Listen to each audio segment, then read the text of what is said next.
The universe has a way of bringing home what we cast away. And this billionaire was about to discover that some debts cannot be paid, only acknowledged. It was a crystalline autumn morning at Elizabeth Moore's 47th floor Manhattan penthouse, where the sun struck the floor-to-ceiling windows with an almost aggressive brilliance, as if determined to illuminate secrets that had been kept in shadow for too long. The skyline of Central Park stretched beyond the glass like a crown of emerald and gold, beautiful and utterly indifferent to the human dramas unfolding within these walls. Inside, everything was precisely arranged. Marble floors that gleamed like polished ice, abstract art that spoke of wealth and refined taste, abstract sculptures positioned just so on Italian console tables. It was the kind of silence that only money could afford, the kind where every sound was deliberate, every breath measured. Cynthia, the household manager, moved with practiced efficiency through the rooms, checking off her lists and mentally preparing for the new hire's arrival. She'd overseen every detail of the penthouse for 15 years, knew Elizabeth Moore's preferences down to the thread count of her sheets, and had learned long ago not to ask questions about the sadness that clung to her employer like an expensive perfume. That morning, as she arranged fresh flowers in the foyer, a car pulled up to the building's entrance. Through the intercom system, the doorman announced the new maid's arrival. Mary stepped out into the Manhattan morning with a small duffel bag clutched against her chest, the sum total of her worldly possessions. She was 23 years old, with a face that suggested both hardship and resilience, the kind of face that had learned not to hope too much but continued hoping anyway. She had come from nowhere, really, a succession of shelters, temporary jobs, foster homes where she never quite fit, as if she was always waiting for something, someone. The staffing agency had been efficient and impersonal. They'd placed her within 48 hours with a single reference letter and a firm instruction. Be invisible, be efficient, ask nothing. When Mary entered the penthouse, she was struck immediately by the vastness of it all, the way sound seemed to disappear into the careful design of everything. Not just the silence of an empty space, but a deliberate silence, the kind that suggested someone had worked very hard to keep the noise of life from penetrating these rooms. She set down her bag, and her eyes moved across the marble floors, the carefully curated art, the windows that showed more sky than earth. For a moment she felt very small. If you can't stand how the rich use silence to hide their secrets, hit subscribe now. Only cold hearts scroll past truth. Comment no more secrets. Elizabeth Moore appeared then, moving through her own space with the ease of someone accustomed to perfection being maintained around her. She was a striking woman of 50, with the kind of presence that made people instinctively straighten, as if even standing near her required good posture. Her eyes, when they finally fixed on Mary, were thorough and assessing but oddly distant, as if she was looking past rather than at the woman before her. "You're the new maid," she said, not unkindly, but with the briskness of someone for whom this was merely one transaction among many. "Yes, ma'am. I'm Mary." Elizabeth nodded once. "Cynthia will show you to your quarters. You'll work the morning shift, Mondays through Fridays. You cook, clean, and maintain absolute discretion. I value quiet efficiency above all else. Can you provide that?" Mary met her gaze, seeing something flicker there, surprise perhaps that she had looked back. "Yes, ma'am. I can." Mary's room was modest, tucked away on the service level of the penthouse, a space that might have been elegant if it wasn't designed to be invisible. A narrow bed, a simple wardrobe, a small window that faced only the building's interior wall. As she placed her duffel bag on the bed and began to unpack the meager contents, her hands moved carefully around one object in particular, a leather journal wrapped in a faded silk scarf. At the bottom of the bag, preserved in layers of protective cloth, was a sapphire bracelet, one of the few solid connections she had to her past, a gift from the woman who'd raised her, Mama Sira. On the bracelet were initials, delicately engraved, M.E.M. Mary Elizabeth Moore, a name she'd never understood. Mama Sira had only ever said, This was all I had to give you the day you came to me. Keep it. Someday it might explain things I can never say." Mary held it now, as she had held it 1,000 times before, running her fingers over those 3 letters and wondering what they meant, who had given it to her, and why the initials on the bracelet matched her own name so perfectly. That first night in the penthouse, Mary lay in the narrow bed and stared at the blank ceiling, unable to sleep despite her exhaustion. There was something about this place, something that made her skin feel too tight, as if she was standing at the edge of a memory that belonged to someone else. It wasn't fear exactly, but an unsettled feeling. Not a threat, but an awareness, as if the walls were registering her presence in a way they had never registered anyone else's. She didn't understand it, but she felt it with certainty.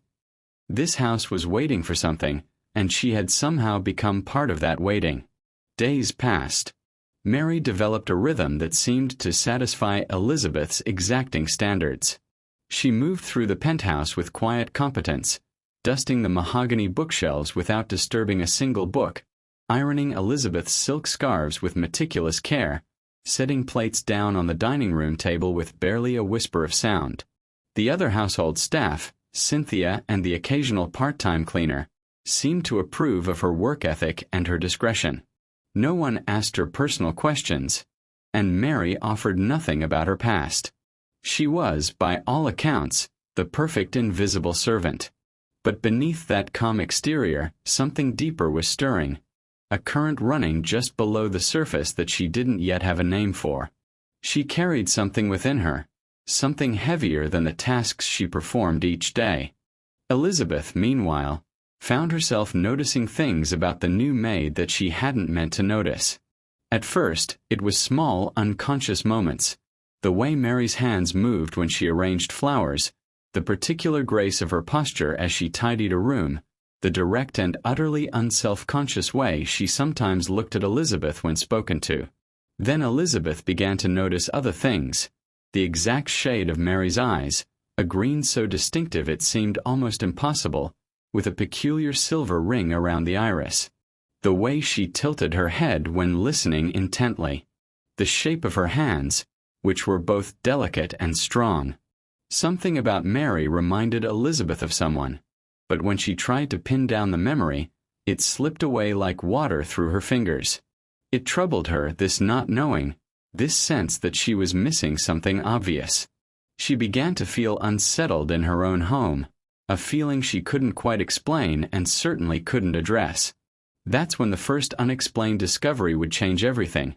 But for now, in this moment, Mary remained in the penthouse, unaware that the past she'd been searching for her entire life was moving toward her with the inevitability of fate, while Elizabeth Moore moved through her routines, haunted by a face she recognized but could not place, and the hollow ache that had defined her life was finally, terrifyingly, beginning to take shape. It was a Tuesday morning, nearly 3 weeks after Mary had arrived, when everything shifted. Elizabeth had called Mary into the study to discuss the household budget, a conversation that should have been routine and professional. Instead, as Mary stood before the mahogany desk, the same desk where Elizabeth signed multi-million-dollar contracts and made decisions that affected thousands of lives, something caught the corner of her eye. Behind a row of leather-bound volumes on the shelf, the afternoon sunlight had caught something metallic, something that gleamed with a fragile persistence. Elizabeth was still speaking, her words about quarterly expenses washing over Mary like white noise, but Mary's mind had already begun to fragment, divided between the words she was hearing and the object that seemed to be calling to her. When Elizabeth finally dismissed her, Mary waited until the study was empty before she returned. Her hands trembled slightly as she reached toward the shelf, carefully sliding the heavy books aside to reveal their secret. It was a velvet jewelry box, small and elegantly worn, the kind of box that held something precious. As Mary opened it, her breath caught in her throat. Inside, nestled on a bed of faded cream silk, was a sapphire bracelet, identical to the one she wore every single day. But this one was inscribed, the letters delicately etched into the metal. M.E.M. Mary Elizabeth Moore. Mary's mind spun. The initials matched her own name perfectly. She had worn the other bracelet since she was a child, never understanding the significance of those 3 letters, never knowing what they meant or why Mama Sira had kept the meaning locked away. Her hands shook as she held both bracelets side by side, one on her wrist and one from the box. They were not quite identical. One was slightly more worn, the other appeared newer. But they were clearly paired, designed to match, as if they were meant to tell a story that only 2 people could understand. "What are you doing?" Elizabeth's voice cut through the silence like a blade.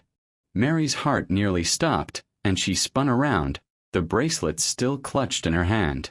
For a moment, the 2 women stood frozen, locked in a tableau of discovery and shock. Elizabeth's face had gone white, drained of all color, her eyes fixed on what Mary held. When she spoke again, her voice was barely above a whisper. "Put those back." She didn't reach for them, didn't explain, but simply turned and left the room, leaving Mary alone with the mystery that had suddenly become unbearably real. Like this video if you refuse to let powerful people bury the past. Comment "Truth over power" if you're not siding with silence. Subscribe so this story will reach all who share your thoughts. That night, unable to sleep, Mary sat on her narrow bed and pulled out the leather journal that had belonged to Mama Sira. The journal was filled with years of Mama Sira's thoughts, observations about Mary, notes about her childhood and the choices Mama Sira had made in raising her. But there was one entry that had always seemed cryptic, something Mary had never quite understood. It was dated exactly 23 years before the day Mary had arrived at the penthouse. Mama Sira's handwriting was steady, but the emotion behind the words was raw. "Today, I received the most beautiful girl I have ever seen. She came with nothing but a leather journal and a sapphire bracelet. The woman who brought her said only that she loved her daughter too much to keep her, and that she was sorry. She left a sealed letter for when Mary turns 18. I don't know what it says, but I know this. Someday, this child will need to know the truth. I will do my best to prepare her." Mary's fingers moved to the envelope that had always been kept at the back of the journal, sealed and protected, marked with 2 names, to be opened on Mary's 18th birthday. She had opened it years ago as Mama Sira had instructed, and found a letter inside, but the words had made no sense to her then. The letter was signed only with initials. E.M. Elizabeth Moore. Over the following days, the household seemed to hold its breath. Elizabeth moved through the penthouse with a distracted air, her usual composed demeanor replaced by something more fragile, more human. She would sometimes stop in the middle of a room and stare at Mary when she thought Mary wasn't looking. There were moments when Elizabeth seemed about to speak, her mouth opening as if to form words that her mind couldn't quite find. Cynthia, the household manager, began to notice the tension, though she said nothing. She had worked for Elizabeth long enough to know that some things were not meant to be questioned. Then, one afternoon, Elizabeth's sister Catherine arrived unexpectedly. She had called ahead only minutes before her taxi pulled up, and when she stepped out of the elevator into the penthouse, her eyes immediately found Mary arranging flowers in the main living room. Catherine froze, her expression shifting from casual interest to something far more unsettled.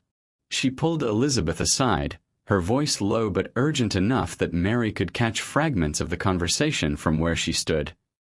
"Who is that girl?" "Elizabeth, who is she?" When Elizabeth tried to deflect, Catherine's voice grew stronger. "I know what I'm seeing. Look at her face, look at her hands, look at the way she moves. It's like looking at a ghost of you at that age. It's like looking at—" But she stopped herself, and whatever she had been about to say remained unspoken, hanging in the air between them like a question that demanded an answer. That evening, as Mary prepared dinner in the quiet of the kitchen, a sealed envelope appeared on the counter beside her, placed there by Cynthia with no explanation. The envelope bore Mary's name in Elizabeth's handwriting, the same handwriting from the letter in Mama Sira's journal, from a signature that had haunted Mary's life without her even knowing it. Inside was a single line, handwritten in shaky script. "Please come to my study at 8 o'clock tonight. It's time." Mary's hands were steady as she finished preparing the meal, but her heart was anything but steady. As the kitchen clock ticked toward 8, she became acutely aware that the mystery she had been searching for her entire life was about to become known, that the distance between not knowing and knowing was about to collapse into a single, irreversible moment. She had spent her whole life wondering who she was, where she came from, why she felt so disconnected from the world around her. Now, as she climbed the stairs toward Elizabeth's study, she understood that the answer she had been seeking was waiting for her on the other side of that door. Mary's footsteps were silent against the marble floor as she made her way up the grand staircase, each step carrying her closer to a truth that had been waiting her entire life to be spoken aloud. The penthouse felt different now, smaller somehow, as if the walls had begun to close in around the secret that both women had been carrying in their own ways. When she reached the study, Mary paused at the threshold, gathering whatever courage she could muster before pushing open the heavy wooden door. Elizabeth was standing by the window, silhouetted against the city lights that bled gold and amber across the darkening sky. She turned when she heard Mary enter, and for a moment, neither woman spoke. Elizabeth's face was a landscape of emotion. Fear, regret, hope, and something deeper that looked almost like desperation. "Thank you for coming," Elizabeth said quietly, and Mary realized that these 4 words were perhaps the hardest thing Elizabeth had ever said. The study door had barely closed when the elevator chimed downstairs. Footsteps echoed through the penthouse, heavy and urgent, followed by a woman's voice calling out Elizabeth's name. Catherine, Elizabeth's sister, had arrived unannounced, driven by something she couldn't ignore. She climbed the stairs with the familiarity of someone who had visited countless times before, but when she reached the study and saw Mary standing there beside her sister, something shifted in her entire body. Catherine froze in the doorway, her breath catching audibly as her eyes moved from Mary's face to Elizabeth's and back again. The resemblance was unmistakable, impossible to deny. The same green eyes with that peculiar silver ring, the same bone structure, even the way they both instinctively straightened when caught off guard. "Elizabeth," Catherine whispered, and there was something almost accusatory in her tone.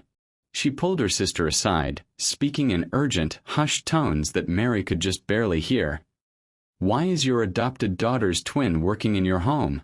Look at her hands. Look at her mannerisms, the way she tilts her head when she listens.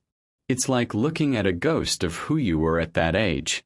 What's going on here?" Elizabeth didn't answer immediately. Instead, she looked back at Mary with an expression that seemed to ask for forgiveness in advance, and then she turned to Catherine and said simply, "It's time." Catherine's eyes widened with understanding, and without another word, she touched her sister's shoulder briefly before excusing herself from the room. Whatever was about to happen needed to happen between just the two of them. The next few days were torturous. Elizabeth and Mary existed in a strange limbo, moving around the penthouse like dancers who knew the steps but not the choreography. Elizabeth would begin to speak and then stop herself, her words catching in her throat like broken glass. Mary, meanwhile, busied herself with her duties, but her mind was anywhere except on the task at hand. She had found the sapphire bracelet, the matching one hidden in Elizabeth's study. She had pieced together fragments of a story that her heart already understood but that her mind refused to fully accept. Every time their eyes met, something unspoken passed between them. Recognition, perhaps, or the weight of what needed to be said. On Thursday evening, Elizabeth called Mary into the study once more. This time, there was no pretense of casual conversation or household matters. The study was deliberately arranged, as if for a ceremony. On the mahogany desk sat objects that told the story of Mary's life: the sapphire bracelet that Mary had discovered, her own leather journal alongside another one that appeared older and more worn, ultrasound images carefully preserved, hospital bracelets from the day Mary was born, and photographs, old photographs of a younger Elizabeth, visibly pregnant, and then cradling a newborn with an expression of such tender devastation that it broke something open in Mary's chest. "I need you to understand something before you hear it from anyone else," Elizabeth began, her voice cracking like old ice breaking under spring thaw. She gestured for Mary to sit, but Mary remained standing, needing to be upright, needing to be ready for whatever was coming. "I've rehearsed this conversation 1,000 times in my head over the past 23 years, and I still don't know how to say it. So I'm just going to say it plainly, the way you deserve to hear it." Elizabeth moved around the desk, not to sit behind it but to perch on its edge, closing the distance between herself and Mary in a way that felt both terrifying and necessary. "I was 27 years old when you were born," she began, her words careful and deliberate. "I was consumed by ambition, terrified of my own future, and utterly alone in a way I didn't have the wisdom to understand at the time. Your father, his name was James. He walked away the moment I told him I was pregnant. Just walked away, as if the life we had created together was nothing but an inconvenience to his plans. My parents offered to help. They wanted to raise you, wanted to support me, but I was convinced, absolutely convinced, that I had nothing to give you but chaos and sacrifice. I was building my company, working 18-hour days, barely sleeping. I was terrified that you would inherit that broken version of myself, that you would spend your life feeling abandoned by a mother who was too consumed with her own ambitions to truly love you." Elizabeth's hands were trembling now, and she clasped them together as if that might steady her. "So I made a choice. I signed the adoption papers. I told myself it was the noble thing, the selfless thing, the thing that would give you a better life with parents who had more to offer than I did. But every single day of these 23 years, I have wondered who you became. I have wondered if you were happy. I have wondered if you ever thought of me, if you ever remembered the night I held you, if you ever felt this strange connection to a woman whose name you didn't know." Mary found that she was crying, though she wasn't entirely sure when the tears had started. She stood motionless as Elizabeth continued, her voice growing softer but somehow more powerful. "Then you arrived here, and something shifted in me. I didn't understand it at first, but when I looked at you, I saw myself reflected in your face, and I felt the full weight of what I had done. I have spent my life building an empire, accumulating power and wealth, but I have never built anything that mattered as much as the human being standing in front of me right now." Elizabeth rose then, and Mary watched as her powerful, composed employer, the woman who had intimidated her on the first day with her absolute authority, began to walk around the desk. What happened next was something neither of them had anticipated, something that shattered the last remaining barrier between them. Elizabeth lowered herself to her knees before Mary, a gesture so vulnerable, so absolute in its surrender, that Mary's breath caught in her throat. "I'm not asking for your forgiveness," Elizabeth said, her eyes glistening with tears. "I have no right to that. I gave you away. I chose my ambitions over you, and that choice has haunted every moment of my life since. But I am asking you, I am begging you to let me know you. Not the girl serving my coffee. Not the maid in my house. But my daughter. Let me know who you really are. Let me have the chance to be the mother I should have been all along. If abandonment and pride make you angry, prove you're not on their side. Subscribe now and comment, choose love, not ego. Only manipulators stay quiet here." For a moment that stretched into eternity, neither woman moved. Then slowly, with movements that felt almost dreamlike, Mary reached down and placed her hands on Elizabeth's shoulders.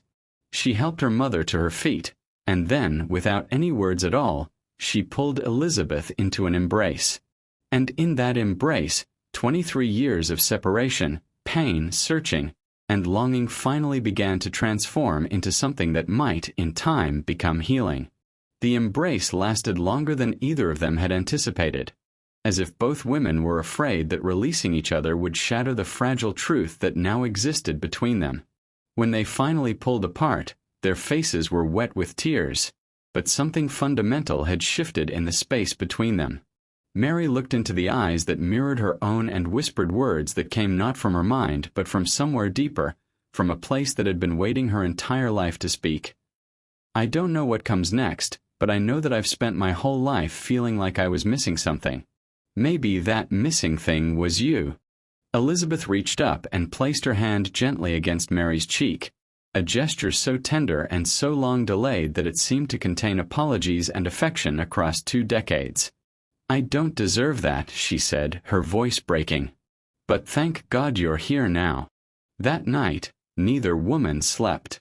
Instead, they sat in the study as the city lights bled and shifted outside the windows, and Elizabeth began to tell Mary everything. She spoke about James, Mary's father, about a young woman consumed by ambition who had believed that greatness required sacrifice. She talked about the hollowness that had followed her success, about how every accomplishment felt empty because there was no one to share it with, no daughter to be proud of her, no reason for her empire besides the desperate hope that somewhere out there, the child she had given away was living a life better than the one she herself had managed to create. Mary listened and asked questions, and as she listened, she began to understand her mother. Not just as the powerful billionaire who had intimidated her on the first day, but as a woman who had been just as lost and searching as Mary herself had been. She told Elizabeth about Mama Sira, about the years in foster care, about the endless feeling of not belonging anywhere. She spoke about the jobs that never lasted, the homes that never became hers, and the leather journal that had been her only anchor to a past she couldn't understand. When she finally told Elizabeth about finding the sealed envelope and reading the letter signed with the initials M.E.M, Elizabeth wept openly, her shoulders shaking with the weight of 23 years of guilt finally being acknowledged. By the time morning light crept across the study's mahogany furniture, both women had been transformed by the simple act of telling the truth. The power dynamic that had defined their relationship from the beginning, employer and employee, distant and formal, dissolved completely in the face of authentic emotion and shared vulnerability. The next day, Elizabeth walked Mary up to one of the guest suites on the floor above, a room that was spacious and beautiful, with windows that looked out over Central Park. "I don't want you in the maid's quarters anymore," Elizabeth said simply. "You never should have been there in the first place." Mary's belongings were moved carefully, and Elizabeth helped her arrange the room, and in that simple domestic act, something like normalcy began to emerge. Over the following weeks, they began the delicate work of building a mother-daughter relationship from the ground up, from the foundation of truth that now lay between them. Breakfast conversations stretched into afternoons as they shared stories, laughed at unexpected moments, and navigated the complicated landscape of wounds that needed to be acknowledged. Elizabeth taught Mary about her family. Stories about grandparents Mary had never known, about cousins she'd never met, about the legacy that was rightfully hers. Mary, in turn, shared who she had become despite the loss, revealing the strength and resilience that abandonment had forged within her. Elizabeth's sister Catherine visited often, serving as a bridge between Mary and the extended family that seemed to materialize once the truth was known. When Elizabeth finally arranged a family dinner and introduced Mary to her grandmother, the elderly woman wept openly, holding her granddaughter's face in her weathered hands as if she couldn't quite believe that this beautiful young woman was real. "You have your mother's eyes," she said, "but you have your own strength. That's all you, Mary. That's something she couldn't give you, but something you built yourself." 2 months after that fateful evening in the study, Elizabeth made an official announcement. Mary would no longer be working as a maid in her household. Instead, she would begin work at More Technologies, Elizabeth's flagship company, as an executive assistant.